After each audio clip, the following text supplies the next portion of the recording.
Hello, bachcho. Let's read the question. The question says, read the extract given below and answer the question that follow each. Let's read the extract now.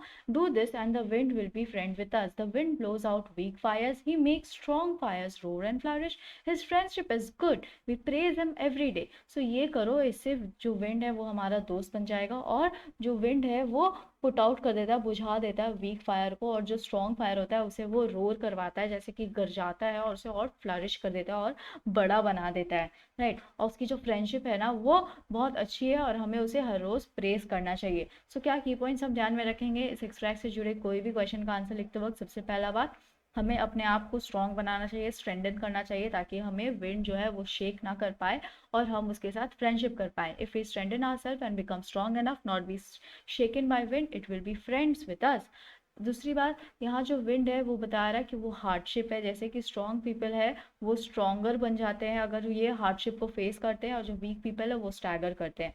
So here wind stands for hardship, so the strong people become stronger by facing it and the weak people stagger. Let's see the first question now.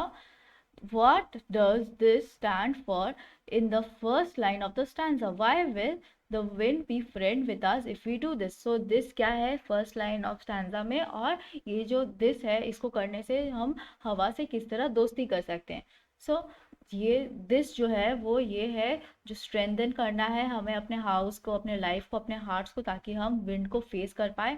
और अगर हम इतना strong बन जाते हैं कि wind हमें shake ना कर पाए, तभी हम विंड के साथ फ्रेंडशिप कर सकते हैं। Let's frame the answer now. This stands for the strengthening of houses, lives and hearts so as to withstand the wind. If we become strong enough not be shaken by wind, it will be friends with us. Then let's see the next question. How does wind impact small and weak fire? How does it treat strong fire? So impact क्या होता है wind का small और week fire के ऊपर, और कैसे treat करता है विंड स्ट्रॉन्ग फायर को?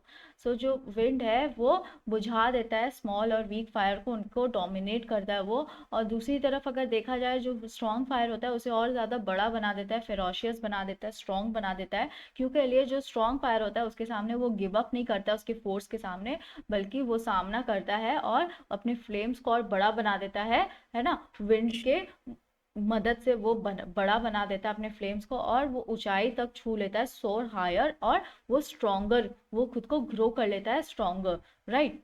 Let's frame the answer now. The wind is able to put out the small and weak fires by dominating them. On the other hand, it grows the strong fire more ferocious. Rather than succumbing to its force, their massive flames soar higher and stronger. Let's see the next question. Whose friendship does the poet talk of? Why it is good? So poet किसकी friendship के बारे में बात कर रहे हैं और क्यों अच्छा है ये?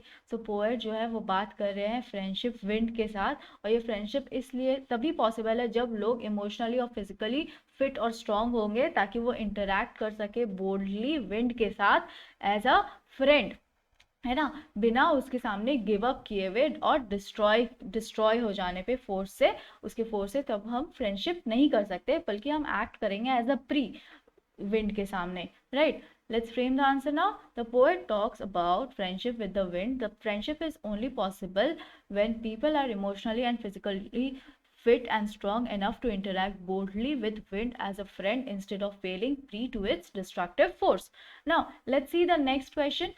What does the poet mean by we praise him every day? So ये we praise him every day, इसे क्या मतलब बना रहे हैं, पोएट क्या कहना चाह रहे हैं? सो विंड जो है वो उसे ट्रीट किया जाता है गॉड की तरह, क्योंकि उनके पास बहुत स्ट्रॉन्ग पावर्स है और वो इन्फ्लुएंस कर रहे हैं हम सबके लाइफ्स को। So we must pacify, we must please him, right, we must praise him in order, ताकि वो खुश रहे, है ना, और हमें कोई टेरर का सामना ना करना पड़े, कोई डिस्ट्रक्शन का सामना ना करना पड़े जो विंड से क्रिएट होता है। Let's frame the answer now. Wind is treated as a god with immense power and influence on our lives. We must pacify him in order to keep him happy so that we can avoid his terror. I hope you understood it well. Thank you. Best of luck.